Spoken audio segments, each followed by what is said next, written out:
In the wake of devastating storms that tore through Appalachian Virginia, entire communities have been left to fend for themselves. Families have faced insurmountable damages, bureaucratic delays, and a federal response from the Biden and Kamala Harris administration that was just far too slow. But now, finally, a renewed promise of action has arrived. We've got JD Vance, boots on the ground, and this is actually JD Vance's first domestic trip since becoming the vice president of America, of the United States. So let's go ahead and see how this plays out here. There's something that you're going to see here. Pay attention. It's going to be absent from what you normally would expect from a vice president. Take a listen. All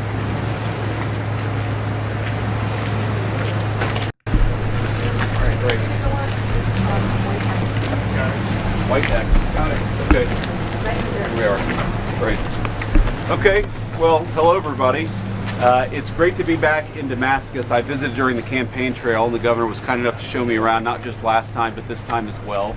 As you all know, I love the Appalachian region of our country, especially this particular part.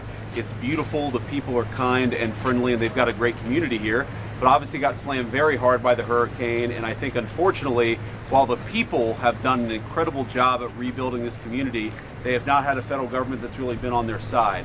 I've heard so many stories just in the last hour that I've been on the ground of federal agencies that have not developed and deployed the resources necessary, of federal bureaucrats that have been a barrier as opposed to a facilitator of some of the federal resources. And I think the country has decided collectively that we want to help the regions of our country that were devastated by this flood. So why are the bureaucrats not doing the American people's will and frankly holding up some of the aid here?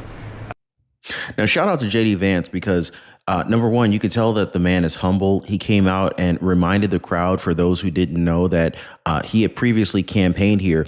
He doesn't just assume that everybody knows who the heck he is, or that, everyone studies politics to that level. And so shout out to JD Vance. He also made a promise that he was going to be coming back to Appalachian Virginia, and he held true to his word.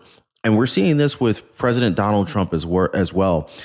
These two individuals, these two men they have indicated on the campaign trail what they plan to do, and they're actually carrying it out. By the way, if you guys are just now joining, please take a second, hit the like button. Thanks so much for sharing the video. I really do appreciate you guys. You guys are awesome. Also, if you look around, we're seeing an absence of a teleprompter, aren't we? So isn't it funny how Kamala Harris just clearly could not handle herself without a teleprompter? Meanwhile, you got JD Vance in this impromptu situation, carrying himself with poise and clearly just able to communicate very effectively to the entire crowd without some script. I want to hear from the governor here in a second, but let me just say one last thing. I've been the vice president of the United States for all of 7 days. This is, I think, my 7th day on the job, and this is an incredible place to have my first official trip. I heard so many good stories of good people helping their neighbors rebuild, of a woman at a church helping an elderly woman clean off photographs that were destroyed by or at least damaged by the flood, of people who have volunteered their time, have come out of retirement, volunteered and donated their money to help people rebuild or fix houses. This is just an incredible place with incredible people, and I'm honored to be the vice president of a country that's as kind and generous as the people here in Damascus. So we're going to try to make sure the federal government does right by them, and I'm going to go back to Washington with that message and that directive from the people here on the ground in Damascus. It's great to be here, and let me just say one final thing. They are very, very, I think, blessed to have one hell of a governor in Glenn Youngkin. Thank you, Governor. Bless you, sir. Yeah. Bless you, Wow. Hey, is it me? Is it just me, or is like JD Vance probably one of the most effective vice presidents that we've had? Maybe I'm wrong, but y'all let me know what you think. First of all, welcome to Virginia. And we're just so honored to have you here. And Mr. Vice President, thank you for keeping your word. Yep. When you were here in October, right after this devastating hurricane, you said you'd be back. And we are so honored that this is your first official visit. And so thank you. The words that the Vice President shared are so accurate. This community withstood a devastating storm. Where we are standing was literally deep, deep, deep with water, with mud. Businesses were washed away, houses were washed away, and the community has responded. And we find ourselves now looking back in awe of the heroes that's had over 100 swiftwater rescues that saved lives, of the communities that came together and said, we're going to rebuild together. But what we also see is the federal government has really ground to a halt in getting the resources to us. There was a very large CR passed with a lot of disaster funding in it, and that money needs to flow. And what I so appreciate is the Vice President and the President understand that the funds are available, but the funds have to get to the people to use them. And so we are ready. We are already rebuilding homes. We are already rebuilding businesses. We are ready to work as your prototype project on how to do this in an accelerated way. And I think everybody here is encouraged to hear the Vice President's words that we're going to go to work together in order to streamline these processes, to get the bureaucracy and the red tape out of the way so that Virginians and Tennesseans and North Carolinians and South Carolinians and Georgians and the folks in Florida can get the resources that we need. And particularly as we see the devastating fires in California, there's another process there to be had. So, Mr. Vice President, I cannot tell you what it means to this community, to Southwest Virginia, to Virginia as a whole, for you to be here and to work with us to make sure that when we are rebuilding in a way that everybody in the nation can say, that's the way to do it. Absolutely. That's the way to do it.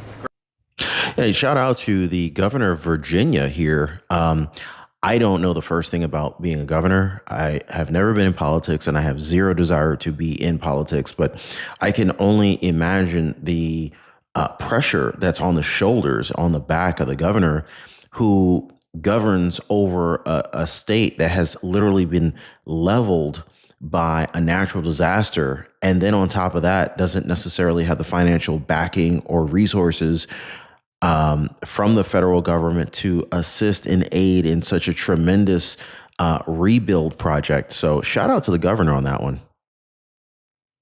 Great. We'll take a few questions, guys. Yeah. Mr. Vice President, one of the things that I've heard from people that have been affected by Helene is they knew that there was a potential of maybe a flood, not to this magnitude, but they couldn't afford flood insurance even if they wanted to. Sure. Is there anything that your administration is doing to maybe lower some of those insurance costs? Well, first of all, as the governor said, the most important thing that we're doing is trying to pick up and fill the gap where the insurance isn't necessarily available. And there's been about $4 billion that's been earmarked for the state of Virginia. Only about $47 million has actually been delivered or even promised to be delivered to the state of Virginia. So really what we're going to have to do where there are major gaps in flood insurance is to ensure that the people's government is actually helping people rebuild and recover after these terrible floods actually happen. Yes, there are things that we can do to make flood insurance more available. I think there's some regulatory changes that we can engage in, but the most important immediate thing that people here need is help recovering, help rebuilding, and that's what we're going to do. The basic thrust of Donald Trump's administration, whether it's defense policy to helping people in Damascus, is we're putting people over bureaucrats. The bureaucracy has for too long stood in the way of the people's business. That's going to stop, and we're going to fight to make sure it stops every single day. Wow. So now I'm really curious because I know how, well, I don't know personally, but I've heard how expensive these different types of insurances are, especially flood insurance. If you live in a flood zone, how expensive the premiums can be for these insurance policies. And so for a lot of folks who and some people can't even get a policy, they can't even get approved. So I'm wondering, what is Trump and JD Vance, the Trump administration, planning to do for people who didn't have flood insurance and their homes were completely wiped away? I mean, like, that could literally devastate, an entire family. And how many other families were affected? Thousands. So I'm just wondering, like, and I'm not trying to pin the blame on the federal government for, people not having insurance, but man, these folks are going to definitely need some serious help. And if the government can't come through for them, if the federal government cannot come through for families who didn't have adequate flood insurance or any flood insurance, oh man, the level of devastation there. And then to not have the financial ability to rebuild, like, where are these people going to go? And a lot of these folks have been without water for like multiple months. the stories that I'm hearing, they're just crazy. They're absolutely crazy. And so, I don't know if it's just me, but isn't it like kind of refreshing to actually have a vice president, boots on the ground, that can articulate sentences without word salads? Like this is a first in a long time. I'll just say that.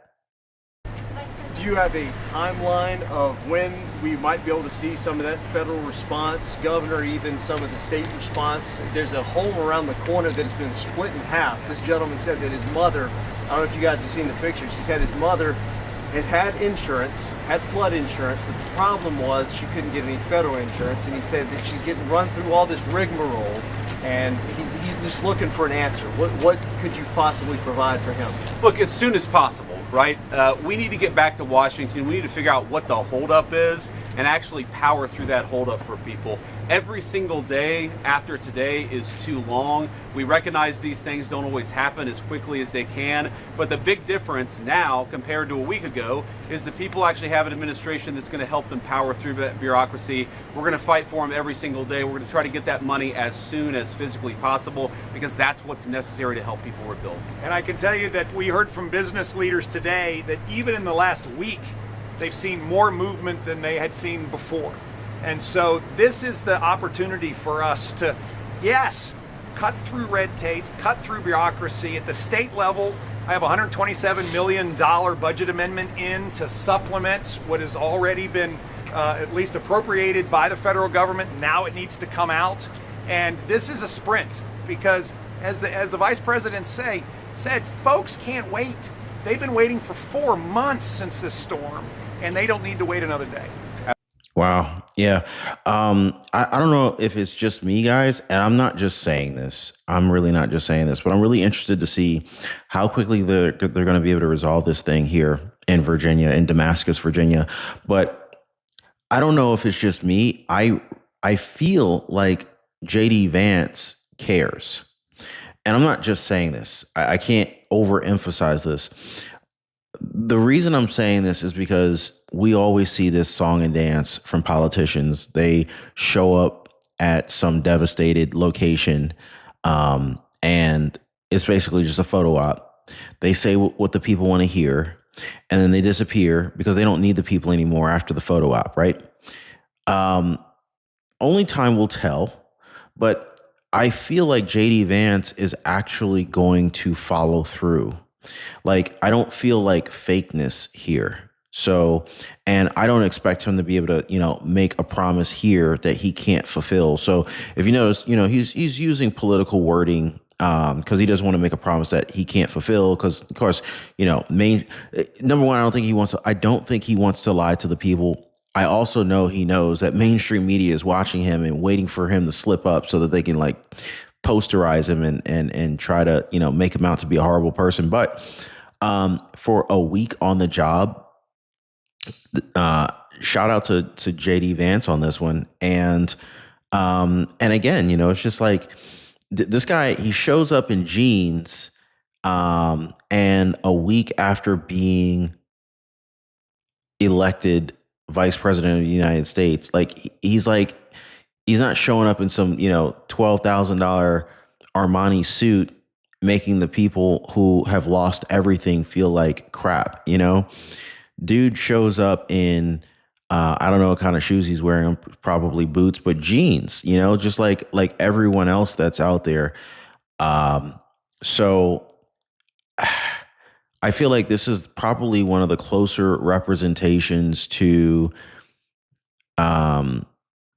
showing up for the people that I've seen at this level in a very, very long time. Let me know what y'all think on that one. Absolutely. Anybody over here? Yes.